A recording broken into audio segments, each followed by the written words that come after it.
Learn English through Stories J10 PDF. Adapted and modified by Kulwant Singh Sandhu. Contents: Keepers of the Kalachakra. Part 10, 40-44. Keepers of the Kalachakra by Ashwin Sandhi. Part 10. 40. The atmosphere inside the warehouse was tense. "I don't understand," said Vijay. "Why are you concerned whether I take up the job offer at Malaysian or not?" Judith looked at Sharma. There was an imperceptible nod. "Are you familiar with the name Samuel P. Huntington?" asked Sharma. "Who is he?" asked Vijay. His entire life had been spent studying physics. Clarified Sharma. He died in 2008. He was a political scientist who put forward a theory called the Clash of Civilizations. According to this theory, cultural and religious identities would be the main reason for global conflict in the post-Cold War world. "What does this have to do with me?" asked Vijay. "First, let me explain to you why our group, the IG4, even exists," replied Sharma. "The two global superpowers and the two emerging superpowers of the world have the most to lose in the event of an uncontrolled global conflict, one brought on by the sort of polarization that Huntington spoke of. The intelligence agencies of our four countries have temporarily put aside their differences to collaborate and create IG4 Intelligence Group of Four. The biggest challenge we face is the prospect of the clash of civilizations becoming an all-out war between Muslims and the rest of the world." Vijay was bewildered. "What does my job offer have to do with all this?" he wondered. "These guys are nuts. Over the past few months, several world leaders have died," said Judith. "These were staunch liberals who were attempting to moderate the dialogue between the Islamic world and the West. We believe that they died precisely for that reason." Vijay shrugged. He still had no idea of what these chaps were going on about. "Malaysian Labs is owned by an ultra-conservative group called Minerva," replied Judith. "Minerva seems to be killing off the world's liberal leaders so that conservative voices get heard over the international cacophony.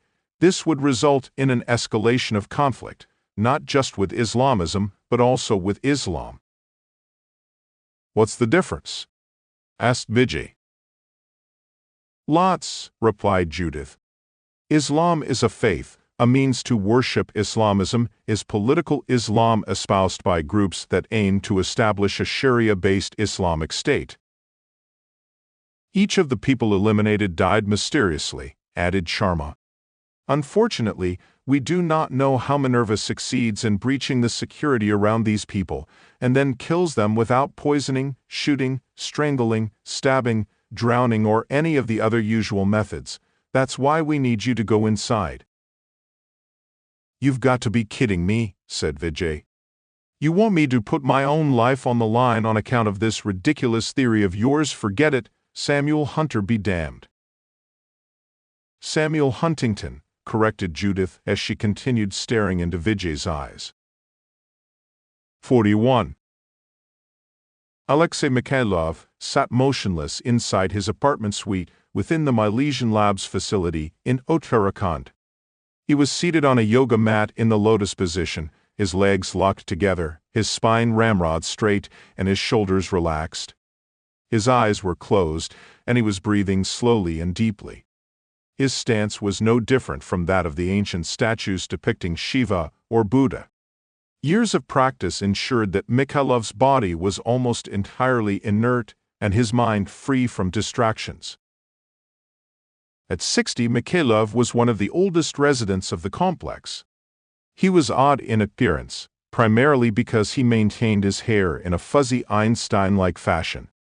He was a thin man with a hooked nose, the prototype of a mad scientist in a horror film. But in the world of Russian science, Mikhailov was aristocracy. Mikhailov's grandfather, Viktor, had been one of the researchers sent by the Russians to search for the elusive Shangri-La, the supposed hidden paradise on Earth. In order to garner clues about the exact geographical location of Shangri-La, Victor's group had also carried out excavations among the remains of the ancient monastery at Nalanda. Mikhailov's father, Vladimir, had been one of the leading researchers at City 40, more commonly known as Chelyabinsk 40, the birthplace of the Soviet nuclear weapons program after the Second World War. The plant that the Soviets built there, one of the largest production facilities of weapons-grade plutonium during the Cold War, had leaked huge amounts of radioactive material into the area that immediately surrounded the plant. Vladimir had died young from leukemia, and the responsibility of bringing up Mikhailov had fallen on his grandfather. Mikhailov felt himself dissolving into the cosmos. He had always been spiritually inclined, probably on account of the stories that his grandfather had narrated to him about his quest for Shangri-La. More importantly, Mikhailov was also a keen practitioner of meditation and had learned under one of the great spiritual masters in Kashmir. This often enabled him to perceive information that was not so obvious to others. And then he felt it. Mikhailov forced himself to keep his eyes shut and to remain focused, but this was happening far too frequently for comfort these days. It was a disruption in his energy flow, almost the equivalent of a static charge. And it was never uniform. But what was causing it? Am I imagining things? He wondered. Mikhailov opened his eyes, frustrated. He would need to start recording the exact times at which the energy spikes occurred. 42. I have made up my mind, said Vijay. There is no reason why I should work at my leisure and put my own life in danger. I am a simple scientist. I want to get on with my research and my life. The members of IG4 stayed absolutely silent. The warehouse felt even more ghostly in the stillness. Then Judith got up from her chair and placed her notebook computer in front of Vijay on the table. She clicked on a file that opened up a media player window. Video footage began playing.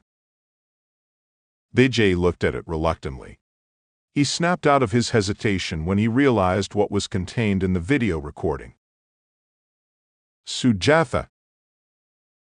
These clips have been compiled over the past week by Petrov, said Judith.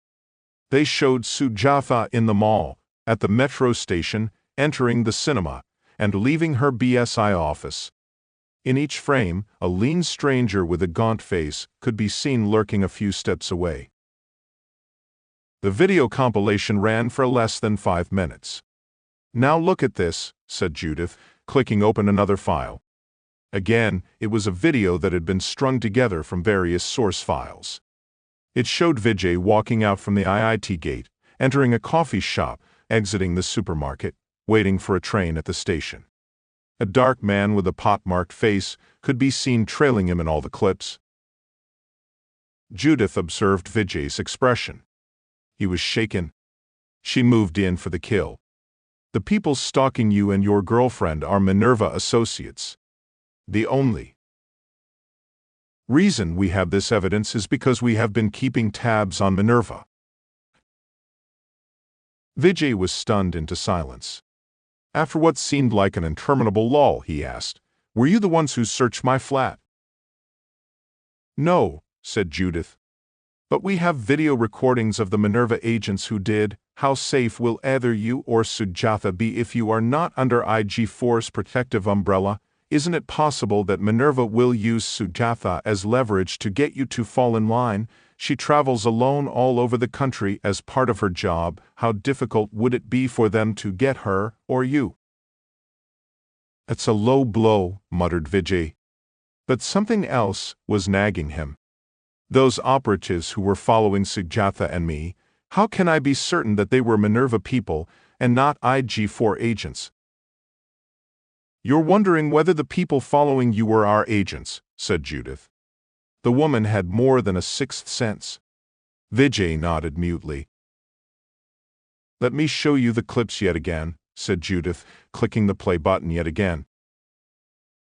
See, you are indeed being followed by us. But our agent is behind the Minerva man. Please observe carefully. If Vijay saw the Mumbai Indians T-shirt man, one of the group who had abducted him, it seemed obvious Judith was telling him the truth. Else she was a very good liar. 43.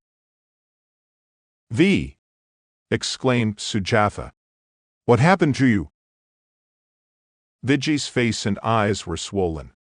His upper lip had a gash, and his clothes were badly torn. He had arrived at Sujatha's tiny flat in a taxi he kept waiting downstairs so that she could pay his fare for him. His wallet, chain, watch and phone were missing. She supported Vijay as he hobbled towards the sofa. After paying his taxi fare, she made him as comfortable as she could, propped up against a soft pillow. Vijay stared blankly at the statue on the side table by Sujatha's sofa. It was a figure of Ardhanareshvara, a figure that depicted Shiva and Shakti combined as one. He gazed at it for an extended spell in a stupor. Sujatha interrupted his reverie. Swallow 2 of these, she said, offering him paracetamol pills along with a glass of water. Should I make some tea? Do you have anything stronger? Asked Vijay, wincing in pain. Sujatha remembered that she had received a bottle of flavored vodka from a friend for her birthday a month ago. She quickly brought it out from the kitchen and opened it. Vijay poured himself 2 fingers of the clear liquid and took a gulp. He winced as the alcohol made contact with the cut on his lip. Will you please tell me what happened? Asked Sujatha on the verge of tears. I was on my way to meet an Amy. He bit his tongue to prevent himself from completing the word immigration. Someone at Lajpat Nagar, said Vijay slowly. Along the way I took a shortcut through an alleyway that was deserted. And? Asked Sujatha. I was mugged, said Vijay. I can't remember exactly how many thugs there were, but it felt like 3 or 4. They bashed me around and then fled with my valuables. Hell, muttered Sujatha. I should take you to the hospital. Nothing is broken, replied Vijay. If we go to the hospital, they will ask us to file an FIR with the police. I don't want to do that. Filing a first information report will leave too many glaring gaps in my story. Why not? Asked Sujatha. It would be better that those brutes are caught. Because I do not want to answer the hundreds of questions that will inevitably follow and lead nowhere, answered Vijay.